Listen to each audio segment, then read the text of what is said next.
حضرت عثمان غنی رضی اللہ تعالیٰ عنہ کے جب در دولت کا محاصرہ کیا گیا، امام جلال الدین سیوطی علیہ رحمہ اپنی مایہ ناز کتاب تاریخ الخلفاء میں نقل فرماتے ہیں کہ اس وقت ایک صحابی رسول حضرت عثمان غنی رضی اللہ تعالیٰ عنہ کے پاس آئے تو آپ نے ان سے فرمایا کہ رب کریم نے مجھے 10 خصلتیں عطا فرمائی ہیں، وہ میں تیرے سامنے بیان کرتا ہوں۔ فرماتے ہیں کہ سب سے پہلی خصلت وہ یہ ہے کہ اسلام قبول کرنے والوں میں میرا 4تھا نمبر ہے، الحمدللہ۔ نمبر 2، اللہ کے محبوب صلی اللہ تعالیٰ علیہ وسلم نے اپنی 2 شہزادیاں یک کے بعد دیگرے میرے نکاح میں دے دی۔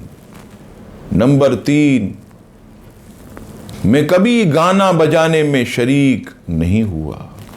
نمبر 4، کبھی لہو و لعب کا میں جو ہے وہ مشغول ہی نہ ہوا، ہمیشہ اچھے کاموں میں زندگی میں نے گزاری۔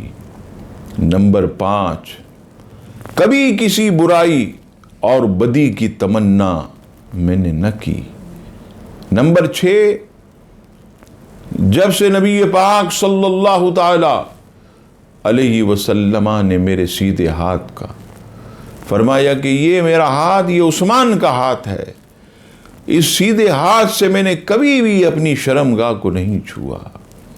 نمبر 7، اسلام لانے کے بعد ہر جمعہ کے دن اللہ کی رضا کے لیے میں نے ایک غلام کو آزاد کیا۔ نمبر 8، میں کبھی بھی زنا کا مرتکب نہیں ہوا۔ نمبر 9، میں نے کبھی زندگی میں چوری نہیں کی۔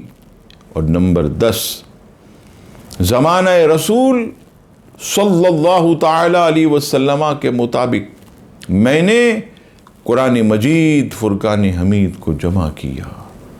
اللہ کی ان پر رحمت ہو اور ان کے صدقے ہم سب کی بخشش و نجات ہو، آمین ثم آمین۔